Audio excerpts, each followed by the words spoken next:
বর্তমানে আমি ইসলাম কবুল করার পরে আমার পেশা বলেন, নেশা বলেন, জীবিকা বলেন, যে জমি জায়গা এক কাঠাও নেই, এটাই আমার বলছেন কাজ। তবে আমি কন্টাক্টের বক্তা নই যে এত হাজার না দিলে যাব না বলে কিছু করতে পারিনি। ছোট ছেলেটা রমজান মাসের প্রথম দিনে কিছু বললেন না, দ্বিতীয় দিনে কিছু বললেন না, তারাবি পড়তে গিয়ে চতুর্থ দিনে আমাকে বলছে সেহরি খাওয়ার সময়, বলছে আব্বা যে এই রেশনের চাল দিয়ে সারাটা রোজা চালাবেন না আমাদের জন্য কিছু ব্যবস্থা করবেন? খোদার কসম করে বলি আমি থাকতে পারিনি। বললাম আব্বা এগুলো বলতে হয় না কো, আল্লাহ নারাজ হয়ে যাবে। উনি আমাকে আমার ছেলেটা এমন একটা কথা বললো, আঘাত লাগলো। গত বছর জ্যৈষ্ঠ মাসের ঝড়ে আমাদের এলাকায় অনেক বাড়ির ক্ষয়ক্ষতি হয়েছিল। আমার বাড়ির পাশাপাশি সব বাড়িগুলো দোতলা তিনতলা পাকা কংক্রিট দিয়ে তৈরি। আমার সে ঝুপড়ি মাটির দেওয়াল উপরে টালের ছাউনি, বাড়িটা পড়ে গেছিল। যখন বাড়িটাও পড়ে গেল তো আমি বাইরে ছিলাম, যে টেলিফোনে মোবাইলে শুনতে পেলাম আমার স্ত্রী কান্না করে বলা বলি করলো যে বাড়িটা পড়ে গেছে। তারপরে আমার মা কার মুখে শুনেছে যে আমার বাড়ি উড়ে গেছে। তো মা, আমার দুটো কাকিমা, পাড়ার দুটো আরো মেয়ে, আর একটা আমার বোন, তারা টোটো ভাড়া করে আমার বাড়ি চলে এসছে। মা আমার গলা ধরে হাউমাউ করে কাঁদতে লাগলো। কোনোদিন আমার মা বাড়িতে আসেনি। বললো মিলন তুই কি দুঃখে মুসলমান হয়েছি? হায়রে আমাদের বাড়িতে বাস করার লোক নেই, তুই আমার একটাই হারানো মালিক, একটাই আমার ধন, মা বলার কেউ নেই, এত বড় বাড়ি সবকিছু ফেলে তুই এসেছিস, তো কি দুঃখে মুসলমান হয়েছি। মাকে বললাম মা দেখো মুমিনদের জন্য দুনিয়াটা এইরকমই স্বাভাবিক, পরকালে ভালো একটা জায়গা পাবো। আমি যে জায়গাটার জন্য মুসলমান হয়েছি সে জায়গাটা জান্নাত, ওই জায়গাটা হয়তো তুমি পাবা না। তা আমার মা বলছে জান্নাত তুই জল খাগা, হাইরে একটা বাড়ি করতে পারিসনি আর জান্নাত জান্নাত করছিস। আল্লাহর কাছে দোয়া করি ভাইরা আমার, বন্ধুরা আমার, আমার মাকে দিনের বুঝ দেখ, মাকে যেন দিনে আনতে পারি। আমি আপনাদের কাছে পরিশেষে দোয়া প্রার্থী, আপনারা এই ভাইটার জন্য দোয়া করবেন। আমি আল্লাহর দুনিয়ায় যতদিন বেঁচে থাকবো, মুসলমানদের তো ছেলে কম, একটা মেয়ে একটা ছেলে আর বেশি হবে না। আমার 5টা ছেলে মেয়ে, 2টো মেয়ে, 3টা ছেলে। বন্ধুরে আমার, ভাইয়েরা আমার, সবগুলোই বড় হয়ে গেছে। শরীয়ত সম্মত আলাদা বিছানা করে দিতে পারিনি। মাঝে মাঝে মসজিদে গিয়ে আল্লাহকে বলি, কখন যে আল্লাহ কবুল করবে জানি না, কেন কবুল করে না।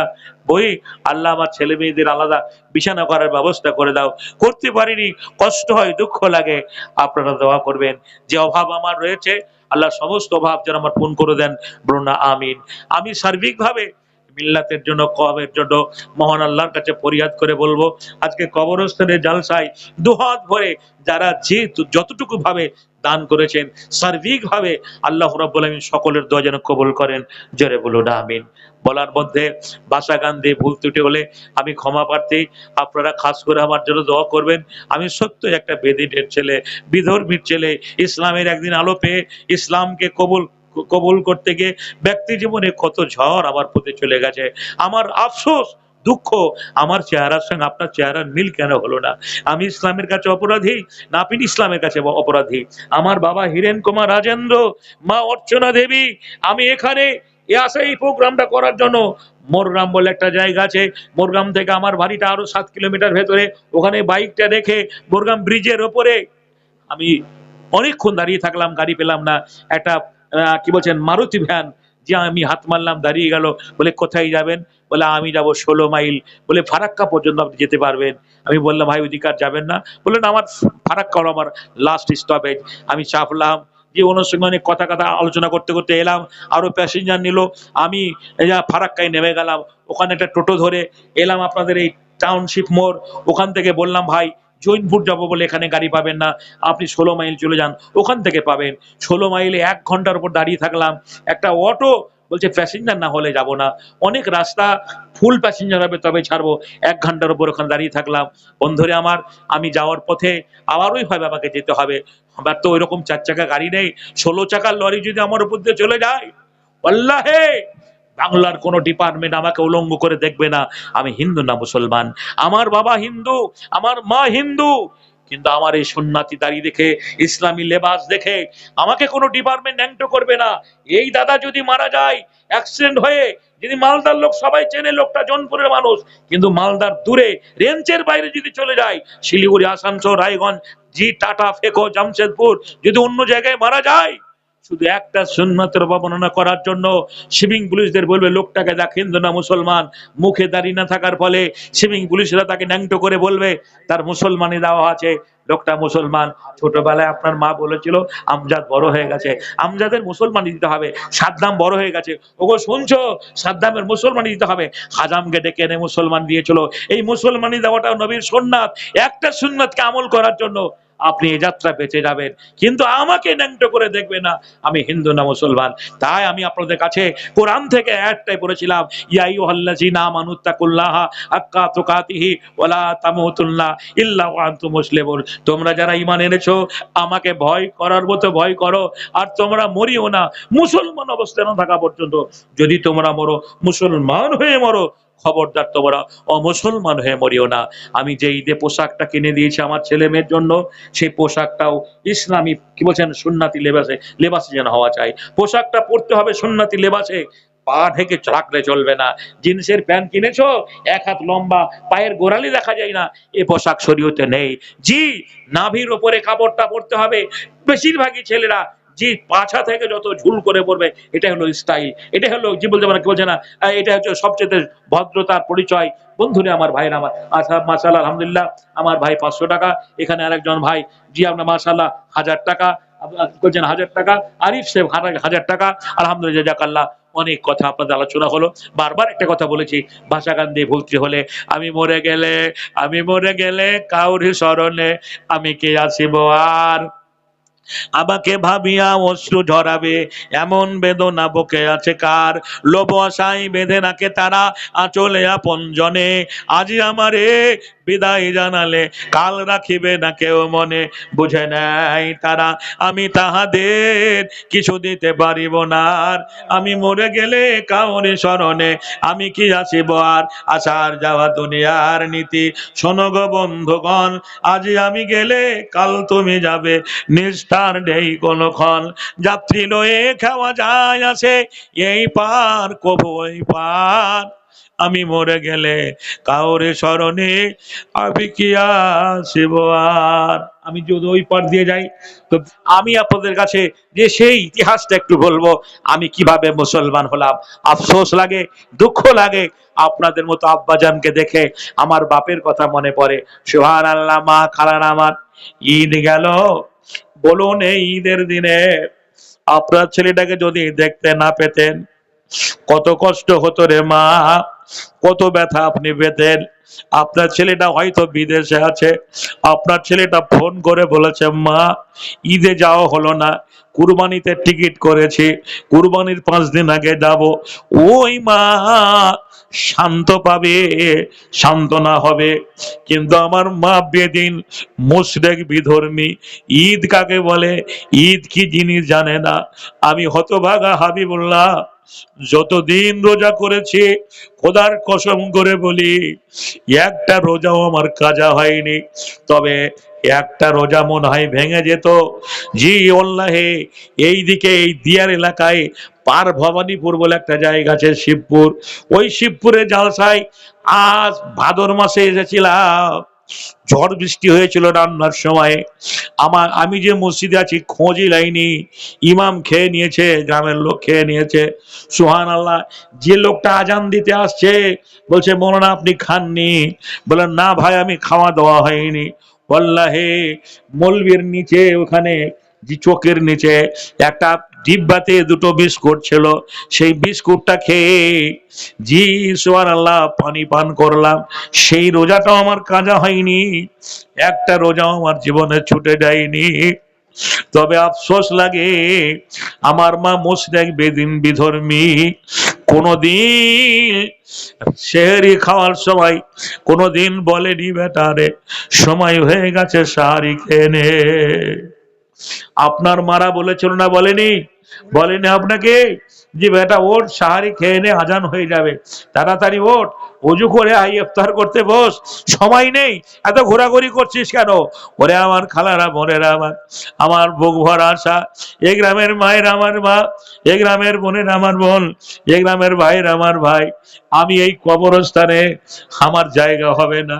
যেখানে আমার বাড়ি সেইখানে হয়তো কবরে জায়গা হবে, কিন্তু আপনি আমি এই গ্রামের মানুষ, যেখানেই মরেন না কেন, এই জায়গাতে আপনার মাটি হবে, হবে না হবে না, এই জায়গাতে আপনার মাটি হবে। এই কবরস্থানটা আপনার আসল ঠিকানা। সেই দিকে লক্ষ্য রেখে মা আখেরাতের সম্বল ভেবে আপনারা যে যতটুকু পারবেন, জি দেরি করবেন না, মুক্ত হস্তে দানগুলো একটু দিয়ে যাবেন। তবে একটা কথা ভাইরে, এই কবর কতদিন কবরে থাকতে হবে? আল্লাহর নবী বলেছেন, যতদিন কিয়ামত না হবে, কিয়ামত না হবে। কতদিন কবরে থাকতে হবে?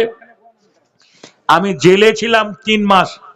মুসলমান হওয়ার সময় আমাকে আরএসএস এর লোকেরা জেলে দিয়েছিল, তখন 3 মাস 90 দিন ছিলাম, ছাড়া পেয়েছি।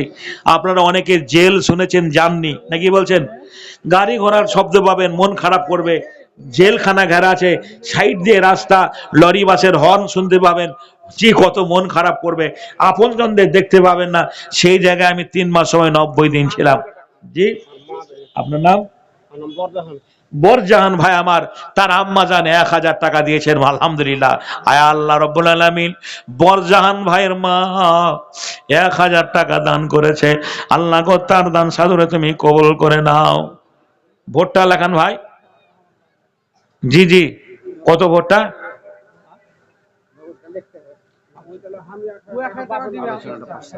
জি ছেড়ে দেবো। হ্যাঁ, বলতে চাচ্ছিলাম মা খালার আমার, জি তারপরে টুইন টাওয়ারের প্রতি যখন হামলা হলো, টুইন টাওয়ার ওই 110 তলা বাড়ি বিল্ডিংটা, জি লাদেন লাদেন করে খুব ধরাধরি চলছিল।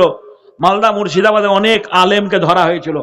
আমার মৌলানা আব্দুল্লাহ ওস্তাদ, কি বলছেন, মোহতারাম মৌলানা আব্বাজান আমার ওস্তাদ ইসমাইল শামসির বড় ছেলে, সুযোগ্য সন্তান, আপনারা অনেকে চেনেন, মৌলানা আব্দুল্লাহ সালাফি। জি ওয়াল্লাহে, আমাকে যখন ধরে নিয়ে গেল চেন দিয়ে, তো দেখছি মৌলানা একটা ঘরে ভরা আছে। উনি কাঁদতেলেন আমাকে দেখে, বলেন ভাই তোমাকে এরা ধরে এনেছে? জি, আমি কলকাতা লালবাজারে ছেলে 26টা দিন ছিলাম। সেল কেমন জায়গা জানেন? বাথরুম পায়খানা ঘরের চাইতে ছোট, দাঁড়া হবে, বসা হবে, 60 হয়ে ঘুমানো হবে না। আর ভেতরে 150 ফুট গভীর ইঁদারা রয়েছে। জি, বেশি কিছু করলে পরে ইঁদারায় নামিয়ে দেওয়া হবে। যে এইরকম একটা জায়গায় ছিলাম। কিন্তু মরার পরে বুঝতে পারবো কবর জায়গাটা কেমন। যে মরার পরে বুঝতে পারবো কবরটা কেমন। যে পরকালকে ভয় করে এত ব্যক্তি জীবনে কষ্ট পাওয়ার পরেও আজও আমি ঈমান নিয়ে বেঁচে আছি। পারবেন না? আমি মুসলমান হওয়ার জন্য সর্বস্ব সবকিছু পরিত্যাগ করে এসেছি। আপনারা পারবেন না দিনের জন্য, ইসলামের জন্য? জি, আপনারা 1 কুইন্টাল 1 কুইন্টাল করে মাকাই, 1 কুইন্টাল 1 কুইন্টাল করে মাকাই, বা 2-1000 করে টাকা। জি বলেন। আমার ভাই একজন দিয়েছেন 1000 টাকা। জি, কবরের জন্য 4 ধুল জমির দাম 10,000 টাকা দিবে। জি, তাইরুল হক, যে উনি 4 ধুল। জি, 4টা ফ্যামিলিতে লোক আছে, 4টা কবরের দাম। ও 4টা কবরের দাম, সুবহানাল্লাহ। 4টা কবরের জায়গা যতটুকু আর কি, 4 ধুল আপনার, 4 ধুল মানে, জি 4 আড়িয়া 10। জি, উনি 4 ধুল কবরের দাম দেবেন। জোরে বলুন আলহামদুলিল্লাহ। আমার ভাই দিয়েছেন 2 ধুল। প্রথমে 1 ধুল দিয়ে শুরু করেছিলেন, তো এই ধুলের হিসাবটা আমার মগজে কেন ঢোকে নাকি জানি। তো যাই হোক, তো 4 ধুল উনি, বন্ধুরে আমার, জি আপনার দান করবেন। জোরে বলুন আলহামদুলিল্লাহ। ভাই, আমি আপনাদের কাছে অনেক কথা আলোচনা করলাম, আমি ঘড়ির দিকে তাকাইনি, সময় প্রায় 11টা বেজে গেছে। আজকের যিনি আকর্ষণীয় প্রধান বক্তা আমার ভাইজান, উনি এসছেন আলোচনা করবেন, ওনার হাত দিয়ে আপনারা দান দেবেন। আমার বুকটা ভরে গেল। আমার মায়েরা আজকে 2 হাত ভরে নাকের কানের দান পাঠিয়েছেন, বলছে না, নাকের কানের দান পাঠিয়েছেন। কয়েকটা যে আপনার নাকের পড়েছে, আমার এই ভাইটা যে তার মা মারা গেছে, একবারে নতুন করকরা যে সোনার কানের আর একটা নাকের, সেটাও সোনার, যে মায়ের নামে দান করে গেল। আল্লাহ, এই দানটা আমি জীবনে ভুলবো না। বন্ধুরে আমার, ভাইরা আমার, এইরকম মহাব্বতের দান আপনাদের দিতে হবে। এখানে বরজাহান শেখ উনি দিয়েছেন কি বলছে না, 1000 টাকা, আলহামদুলিল্লাহ, জাযাকাল্লাহ। তো আমি আপনাদের কাছে রক্ত মাংসের গড়া মানুষ। জি, আপনারা জানেন। জি, 10 মিনিট টাইম আছে, এখনো 10 মিনিট টাইম আছে। আমিও রক্ত মাংসের গড়া মানুষ, অনেক কথা আপনাদের কাছে আলোচনা করেছি। বর্তমানে আমি ইসলাম কবুল করার পরে আমার পেশা বলেন, নেশা বলেন, জীবিকা বলেন, যে জমি জায়গা এক কাঠাও নেই, এটাই আমার বলছেন কাজ। তবে আমি কন্টাক্টের বক্তা নই যে এত হাজার না দিলে যাব না বলে কিছু করতে পারিনি। ছোট ছেলেটা রমজান মাসের প্রথম দিনে কিছু বললেন না, দ্বিতীয় দিনে কিছু বললেন না, তারাবি পড়তে গিয়ে চতুর্থ দিনে আমাকে বলছে সেহরি খাওয়ার সময় বলছে, আব্বা যে এই রেশনের চাল দিয়ে সারাটা রোজা চালাবেন না আমাদের জন্য কিছু ব্যবস্থা করবেন? খোদার কসম করে বলি আমি থাকতে পারিনি, বললাম আব্বা এগুলো বলতে হয় না কো, আল্লাহ নারাজ হয়ে যাবে। উনি আমাকে এমন একটা, আমার ছেলেটা এমন একটা কথা বললো, আঘাত লাগলো। গত বছর জ্যৈষ্ঠ মাসের ঝড়ে আমাদের এলাকায় অনেক বাড়ির ক্ষয়ক্ষতি হয়েছিল। আমার বাড়ির পাশাপাশি সব বাড়িগুলো দোতলা তিনতলা পাকা কংক্রিট দিয়ে তৈরি। আমার সে ঝুপড়ি মাটির দেওয়াল উপরে টালের ছাউনি, বাড়িটা পড়ে গেছিল। যখন বাড়িটাও পড়ে গেল তো আমি বাইরে ছিলাম, যে টেলিফোনে মোবাইলে শুনতে পেলাম আমার স্ত্রী কান্না করে বলা বলি করলো যে বাড়িটা পড়ে গেছে। তারপরে আমার মা কার মুখে শুনেছে যে আমার বাড়ি উড়ে গেছে। তো মা, আমার দুটো কাকিমা, পাড়ার দুটো আরো মেয়ে, আর একটা আমার বোন, তারা টোটো ভাড়া করে আমার বাড়ি চলে এসেছে। মা আমার গলা ধরে হাউমাউ করে কাঁদতে লাগলো। কোনোদিন আমার মা বাড়িতে আসেনি।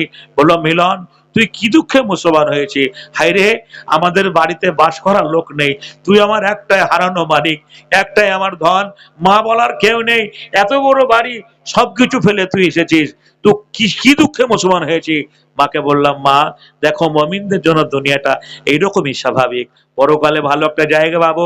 আমি যে জায়গাটার জন্য মুসলমান হয়েছি সে জায়গাটা জান্নাত, ওই জায়গাটা হয়তো তুমি পাবা না।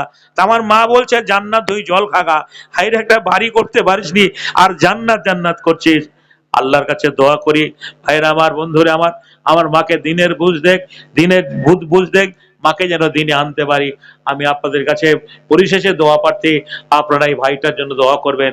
আমি আল্লাহর দুনিয়ায় যতদিন বেঁচে থাকবো, মুসলমানদের তো ছেলে কম, একটা মেয়ে একটা ছেলে আর বেশি হবে না, আমার 5টা ছেলে মেয়ে, 2টো মেয়ে, 3টা ছেলে। বন্ধুরে আমার, ভাইয়েরা আমার, সবগুলোই বড় হয়ে গেছে, শরীয়ত সম্মত আলাদা বিছানা করে দিতে পারিনি। মাঝে মাঝে মসজিদে গিয়ে আল্লাহকে বলি, কখন যে আল্লাহ কবুল করবে, জানি না কেন কবুল করে না। বই, আল্লাহ আমার ছেলে মেয়েদের আলাদা বিছানা করার ব্যবস্থা করে দাও, করতে পারিনি, কষ্ট হয়, দুঃখ লাগে। আপনারা দোয়া করবেন, যে অভাব আমার রয়েছে আল্লাহ সমস্ত অভাব যেন আমার পূর্ণ করে দেন, বলুন না আমিন। আমি সার্বিকভাবে মিল্লাতের জন্য, কওমের জন্য মহান আল্লাহর কাছে ফরিয়াদ করে বলবো, আজকে কবরস্থানের জালসায় দুহাত ভরে যারা যতটুকু ভাবে দান করেছেন, সার্বিকভাবে আল্লাহ রাব্বুল আলামিন সকলের দোয়া যেন কবুল করেন, জোরে বলুন আমিন। বলার মধ্যে ভাষা গান দিয়ে ভুল ত্রুটি হলে আমি ক্ষমা প্রার্থী, আপনারা খাস করে আমার জন্য দোয়া করবেন। আমি সত্য একটা বেদিনের ছেলে, বিধর্মীর ছেলে, ইসলামের একদিন আলো পেয়ে ইসলামকে কবুল করতে গিয়ে ব্যক্তি জীবনে কত ঝড় আমার প্রতি চলে গেছে। আমার আফসোস, দুঃখ, আমার চেহারার সঙ্গে আপনার চেহারার মিল কেন হলো না? আমি ইসলামের কাছে অপরাধী না আপনি ইসলামের কাছে অপরাধী? আমার বাবা হিরেন কুমার রাজেন্দ্র, মা অর্চনা দেবী, আমি এখানে এই প্রোগ্রামটা করার জন্য, মোরগ্রাম বলে একটা জায়গা আছে, মোরগ্রাম থেকে আমার বাড়িটা আরো 7 কিলোমিটার ভেতরে, ওখানে বাইকটা রেখে মোরগ্রাম ব্রিজের ওপরে আমি অনেকক্ষণ দাঁড়িয়ে থাকলাম, গাড়ি পেলাম না।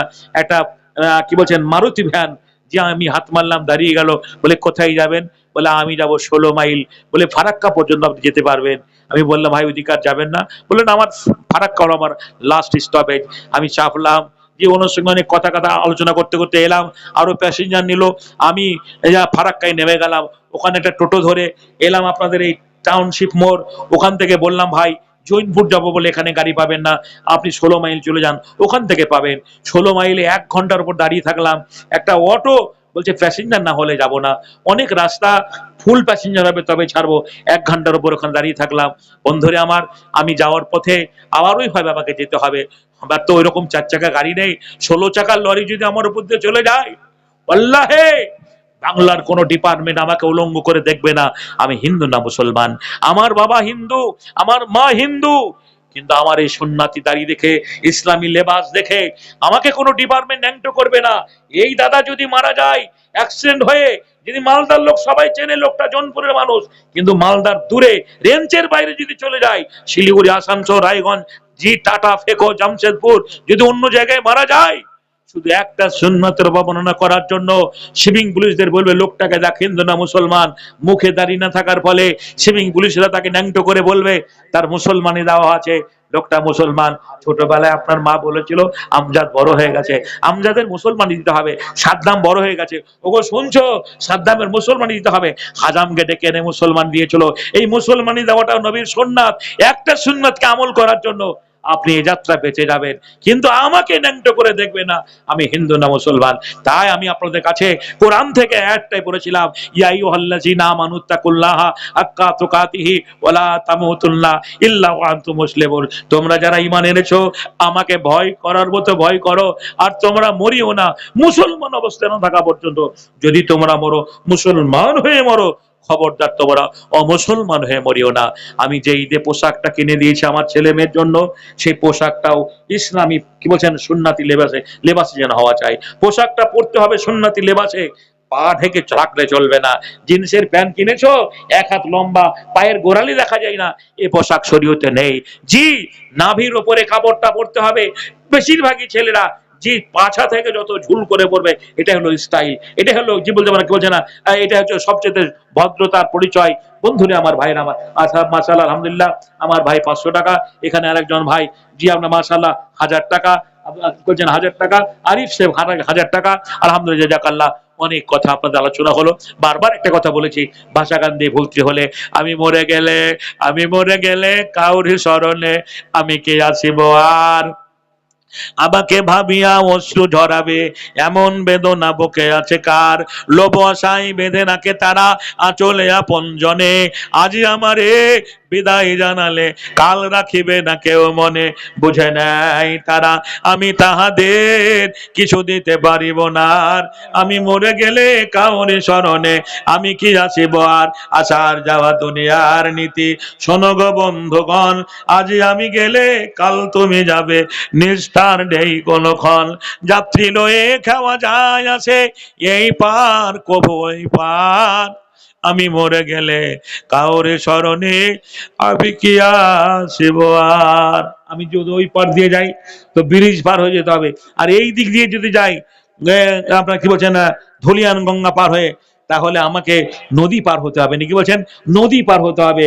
দুনিয়াটা ঠিক ওই রকম, আমরা দুনিয়াতে একদিন ছিলাম না, আমরা এখানে দুনিয়াতে এসেছি মা বাপের মাধ্যম দিয়ে, তারপরে আবার আরেকটা জগতে চলে যাব। জি, সেটা হচ্ছে কবর জগৎ। কবর জগতে কতদিন থাকতে হবে, যতদিন কিয়ামত না হবে। তারপরে আরেকটা জগৎ হবে হাসরের পরে, হিসাব নিকাশ হওয়ার পরে যারা পাস করবে তারা একটা ভালো জায়গা পাবে, সেটা জান্নাত। আমি বলেছিলাম যে আমরা এখানে এসেছি শুধু দুটো জায়গার জন্য, জাহান্নামের আগুন থেকে বাঁচার জন্য আর জান্নাত পাওয়ার জন্য। আল্লাহর কাছে পরিশেষে দোয়া করি আমরা যেন সকলে জান্নাতে জায়গা যে পেতে পারি, জোরে বলুন আমিন। আজকের সবার কাজ এখান থেকে পরিসমাপ্তি। আমার বোন একজন 1000 টাকা দান পাঠিয়েছেন, আল্লাহ যেন তার দান কবুল করুক। ও আখির দাওয়ানা আলহামদুলিল্লাহি রাব্বিল আলামিন। আসসালামু আলাইকুম রহমতুল্লাহ বারাকাতুহু। জি।